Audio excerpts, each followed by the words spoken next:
Lāčplēsis. 4. dziedājums, 2. daļa. Šis ir LibriVox ieraksts. Visi LibriVox ieraksti ir brīvi no autortiesībām. Lai uzzinātu vairāk vai piedalītos, lūdzu apmeklējiet librivox.org. Lāčplēsis. Sarakstījis Andrejs Pumpurs.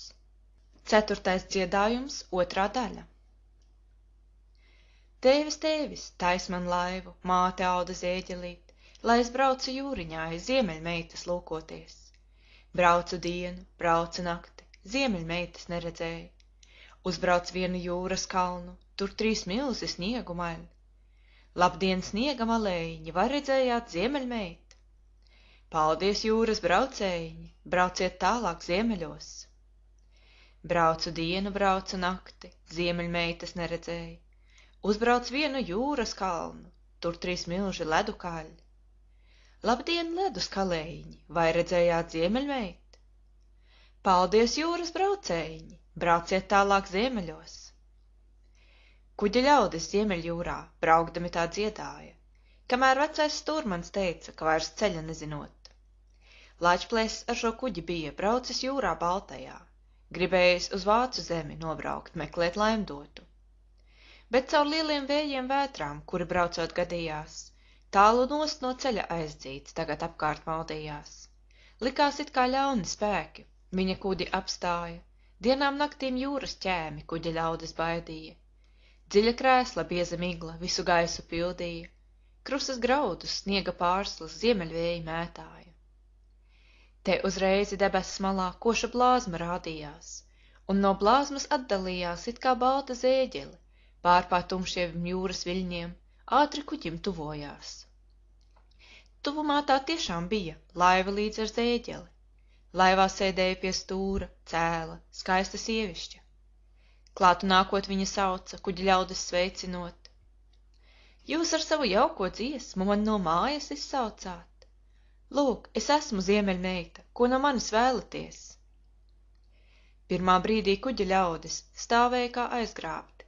Brīnodamies viņi visi ziemeļmeitā lūkojās. Sārts un balgans viņas ģīmis, it kā blāzmas atspīdums, acis it kā debesis vēlvē skaidrā laikā ziemeļos. Gari mati zelta krāsā, pleciem pāri laistījās, viņas cēlais milzu augums, varavīksnes svārkos tērpts, un par slaido stāvu sekta, sniega balta villaine. Galvā viņai kroņa vietā spoža kara cepure. Arī ieroči tai klāta turpat laivā atradās. Šķēps un vairoks, stops un bultes, zaļa vara izkalti. Tāda bija ziemeļmeita, par ko daudzas teikas teica. Par ko stāsta laivinieki, ka tā vētrā rīkojas, kā tā līdz ar baigiem ceļas, gaisā tāļa ziemeļos, kur tā lielos pulkos vada karavīru dvēseles. Un kad tie ar šķēpiem svaida savās kara rīcībās, tad virs zemes ļaudis bīstas, saka, kari mēri nāks. Lāčplēšs pirmais runāt sāka, ziemeļmeitai stāstīdams, ka šie tālā ziemeļjūrā esot apmaldījušies, vēlēšanās viņiem esot ceļu atrast atpakaļ, un lai ceļā ziemeļmeita viņiem pie tam palīdzot. Ziemeļmeita izstāstīja, ka tas grūti izdarāms, jo tik reti, ļoti reti kuģiniekiem izdevies glābties iz šās briesmu jūras viņas tēva valstībā. Viņas tēvs pat laban guļot savā ledus paspārnē, un tas būšot tālāk gulēt, laikam visu mēnesi. Tādēļ visu pirms tie varot viņas salā atpūsties, gan tad vēlāk šī būšot darīt to, kas iespējams. Lāčplēsim cits neatlikās, kā tik pieņemt padomu. Ziemeļmeita brauca priekšā, kuģis pakaļ stūrēja. Tāli, kur pie debesis malas agrāk blāzma spīdēja, bija kāda liela sala, ledus kalniem apkrauta. Ziemeļmeita pieturēja šeit un laivu, kuģi ar, Lāčplēsi ar kuģa ļaudīm beda salas iekšpusē. Še par brīnumu tie lielu greznu pili redzēja, kuras sienas, torņi, jumti bija no tīra ledus vien. Tomēr ziemeļmeita viņus ledus pilī neveda, jo tur augsts un drīzi varot viņas tēvu uztraucēt.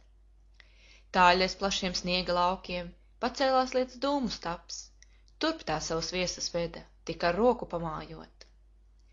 Labu laiku staigājuši, siltā gaisā ietika, sniega lauki pārmainījās zaļās pļavās birzītēs, kamēr beidzot ļoti košā lielā dārzā iegāja. Dārza vidū dziļš kā pekle, zemē caurums atradās, un no turienes uz augšu uguns blāķis izšāvās. Tā bija zemes vidus uguns, kas še dega mūžīgi, un šīs ledus salas vidu košā dārzā pārvērta. Kupli koki augļu pilni, jaukās birzēs stāvēja, burbuļojoši ūdens strauti, spirzēm cauri tecēja. Tāpat arī šeiten radās visi dabas dzīvnieki, zvēri, putni, māju lopi, birzēs pļavās ganījās. Ziemeļmeita šķēpu sita 3 reizes pret vairogu, un no visām pusēm skrēja kopā mazi cilvēki. Tie bija zemes malas ļaudis, ziemeļmeitas sulaiņi. Viņa šiem nu pavēlēja viesus saņemt pacienīti. Drīz vien bija skaistā teltī gari galdi apklāti, un ar ēdieniem it gardiem viss pāri pieliktiem. Ziemeļmeita tagad lūdza savus viesus maltītē, ēdot viņa pati nesa apkārt saldu miestiņu. Vēlāk citā teltī tika mīkstas gultas taisītas, varēja tur atdusēties pēc daudz ceļa grūtībām. Labu laiku tie jau bija, šinī dārzā dzīvojuši, viss tiem pilnam pasniegti tika, visi jutās laimīgi, tā ka neviens nedomāja salu atstāt projām braukt. Dienu un nakti neizšķīra, saules viņi neredzēja, tomēr gaismas diezgan deva dārzā lielais ugunsstaps, tā tiem bija visā laikā viena pati diena vien. Beidzot Lāčplēsis atminējās, sāka Ziemeļmeitu lūgt, lai tā viņiem ceļu rādot un uz mājām palaižot. Ziemeļmeita apsolīja vēlēšanos izpildīt, tomēr, ja tas gribot pieņemt viņas labo padomu, tad pa savu pirmo ceļu atpakaļ lai nebraucot, jo tur ar vēl tagad glūnot viņa ļaunie naidnieki, kuriem tagad izdošoties laikam viņu nomaitāt.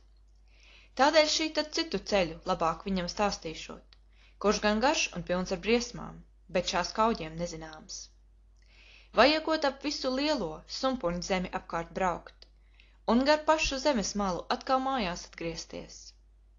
Sumpurņi ar suņu purniem, tādi esot cilvēki, viņi jēlu gaļu ēdot, dzerot siltas asinis, tādēļ esot ļoti nikni sevišķi uz cilvēkiem, dzenoties pa pēdām pakaļ, panākuši pārplēšot. Tomēr no tiem varot izbēgt, tad, kad sevim pastelas, atžgārni kājās aujot, priekšā griežot papēžus. Tālāk pašā zemes malā, zemes alās dzīvojot. Mazi ļaudis, kuri paši nekā ļauna nedarot, bet tur esot saules dārzi, kur tā rītos uzlecot. Debesis tik zemu stāvot, kā ar roku aizsniegt var. Tādēļ rītos saulē lecot, alās esot jāpaslēpjas, citādi no saules stariem tūliņ esot jāsadeg. Šinī zemē nepazīstot plauktus lietu karamos, paēduši karotītes aizbāžot aiz mākoņiem. Meitām drēbes velējoti, māles metas debešos. Zemes malē garām braucot, debešu vairs neredzot, tikai jūra bezgalīga, bezgalīga tumsība. Šinī jūrā atrodoties zināms lielais dimantkalns, kura virsgals tālu redzams spožā gaismā atspīdot. Gar šo kalnu garām jābrauc, būšot arī Lāčplēsim, bet lai neviens nemēģinot uzkāpt kalna virsgalā. Tālāk nākšot atkal debesis, atkal dienas gaismiņa. Tur tad viņi ieraudzīšot kādu salu tālumā, kura būšot parādīties ļoti lielā košumā, bet lai tuvumā šai salai ne par košie nebraucot, viņai tāda īpašība, ka tā ātri pievelkot visus kuģus, visas laivas, kuras nākot tuvumā. Viss, ko reizi pievilkusi, mūžām projām netiekot. Ja viņš caur šām likstām visām būšot gudri cauri tikt, tad no otrpus Ziemeļ jūras laimīgs mājās pārnākšot. Lāčplēsis tagad Ziemeļmeitai pateicās it sirsnīgi, sauca savus ļaudis kopā, lika ceļā taisīties. Bet tie nebūt negribēja atstāt jauko viduci, kamēr Ziemeļmeita teica, ka gan tēvs drīz celšoties, tad par velti būšot pūles, tie vairs projām netikšot. Tagad visi ātri steidzās atpakaļ uz jūrmalu, kur tie tāpat savu kuģi atrada kā bijušu. Bet nu ledus pilī cēlās, dimdēšana varena, visa sala ledus kalna it kā drebēja. Ziemeļmeita ātri sauca: braucat projām, glābjaties, tēvs mans jau sāk augšām celties, ziemeļvētra iesāksies.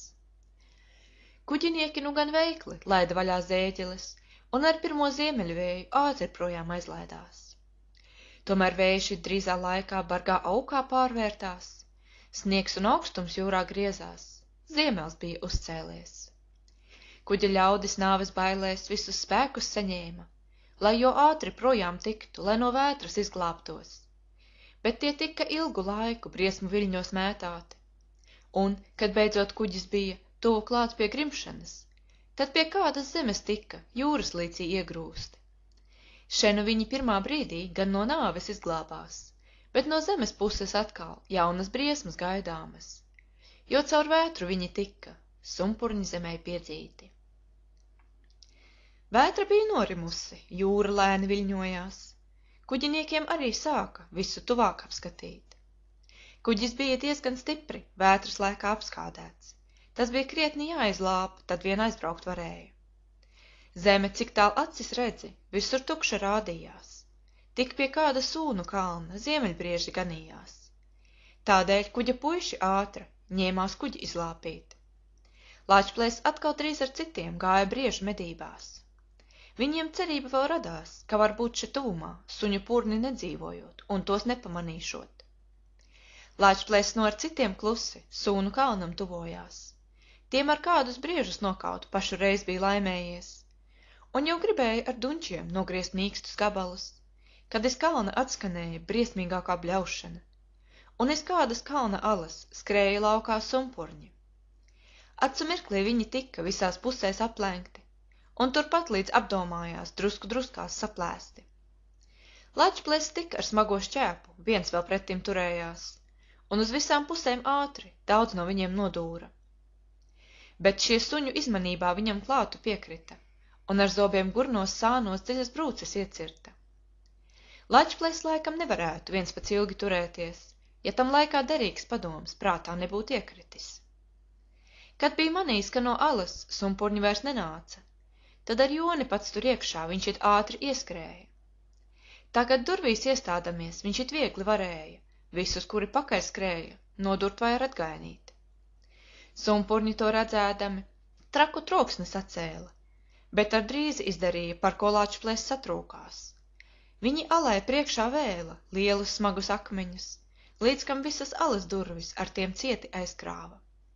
Lāčplēs tādā ziņā bija, alā it kā iemūrēts, kamēr sumpurņi aiz durvīm to it cieši sargāja. Kuģinieki nevarēja mediniekus sagaidīt, nedrīkstēja arī aiziet tālumā tos uzmeklēt. Viņi kuģi sataisīja gatavu priekš braukšanas, tomēr vēl neviens no biedriem nebija tur ieradies.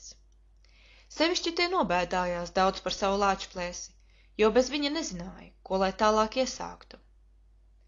Te uzreiz stūrmanis sauca: Lāčplēs, lūk, kur Lāčplēs nāk. Un pēc kāda īsa laika Lāčplēs kuģī ieradās, vēlēja bez kavēšanas tuliņ ātri projām braukt.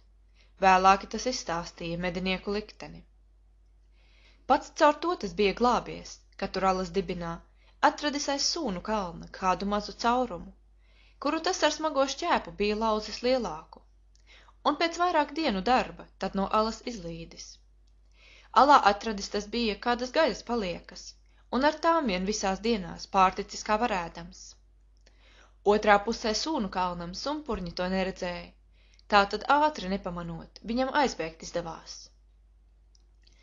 Ilgu laiku atkal brauca Lāčplēs jūrā tālajā, kamēr pašā zemes malā pēdīgi tas nonāca. Šī tā zeme teiku pilnā, šī tā sapņu valstība, austrums svēta ilgošanās, pirmais tautu šūpulis. Zem un debesis nevaid šķirti, abi kopā saietas, šeit atrodas debesis vārti, šeitan pekle atveras. Šeit ir pērkon dēlu mājas, kur tie zeltu kaldina, saules dārzos saules meitas zeltā bolas audzina.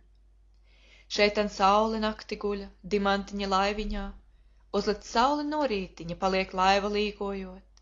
Sauli savus kumeliņus šeitan jūrā peldina, pati sēdi kalniņā, zelta groži rociņā. Zemes malas iemītnieki dzīvo īsti laimīgi, tie kā bērni nevainīgi, ļaunumu vēl nepazīst. Dieva dēli, saules meitas, viņu dzīvē iemaisās, sargā tos no ļauniem gariem, badu viņa likteni. Lāčplēs līdz ar saviem ļaudīm šeitan ilgi dzīvoja, pavadīja jaukas dienas, redzēja daudz brīnumu. Zemes ļaudis viens par otru dzinās viņus pacienīt, un šīs zemes savādības viņiem labprāt izrādīt. Tomēr saules zelta dārzi bija nepieietami, cilvēkiem ir neiespējams panest viņu spožumu. Lāčplēss atkal atminējās, ka tam tālāk jāceļo. Tādēļ kādā jaukā dienā, kad bija saule lēkusi un ar saviem zelta ratiem debes vēlvē braukusi, nolaida viņš kuģa mastus, debešos lai nemetas, un aiz debesis zemes malas tumšā jūrā iebrauca. Tumsība šī bija tik liela, it kā pekles dziļumā, kuģinieki nevarēja neviens otru saredzēt. Tikai tāli, kaut kur tāli, kaut kas acīs spīdēja. Turp no viņi visiem spēkiem tagad kuģis stūrēja, kamēr beidzot gluži klātu Dimanta kalnam piebrauca. Apkārt kalnam krēsla bija, virsgals augšā mirdzēja. It kā sekts ar saules stariem, it kā zeltā dimantā. Stūrmans kuģi pieturēja, ļaudis malā aizkāpa. Gribējās tiem visiem zināt, kas tur augšā atrodas. Lai gan Lāčplēss viņiem liedza, tomēr viens jau uzrāpās, augšā ticis tas tik sauca: Ak, tu dieviņ, cik še jauks! Un tad it kā vēja spārniem projām skrejot nozuda. Viņam pakaļ kāpa otrs, augšā tāpat izsauca: Ak, tu dieviņ, cik še jauks! Un tad projām aizskrēja. Redzēdami, ka šie abi atpakaļ vairs negriezās, kuģinieki kādu trešo garā striķī piesēja. Augšā tas nu tāpat sauca: Ak, tu dieviņ, cik še jauks! Un tāpat kā abi pirmie, projām aizskriet gribēja. Tomēr citi to aiz striķa atkal zemē novilka, bet tas tagad it ne vārda izrunāt vairs nespēja. Un par brīnumu joprojām mēms aiz vienu palika. Lāčplēss tagad nekavējās pie šī kalna ilgāki, brauca apkārt, kamēr atkal dienas gaismā iebrauca. Tagad ceļā negadījās vairs nekādi kavēkļi, laiks bija jauks un ceļa vēji veicināja braukšanu. Kuģinieki jau sāka cerēt baltā jūrā atgriezties, kad tie kādā miglas rītā, miglē krītot redzēja, jūrā kādu svešu salu, ļoti košā izskatā. Lāčplēss tūliņ iedomāja, ka tā pati sala būs, par ko teica ziemeļmeita, ka tā kuģus pievelkot. Tādēļ viņš no ātri lika kuģi no tās projām griezt, bet par velti, it kā apburts, kuģis salai tuvojās, kamēr ar jo lielu spēku salas krastā uzskrēja. 4. dziedājuma beigas.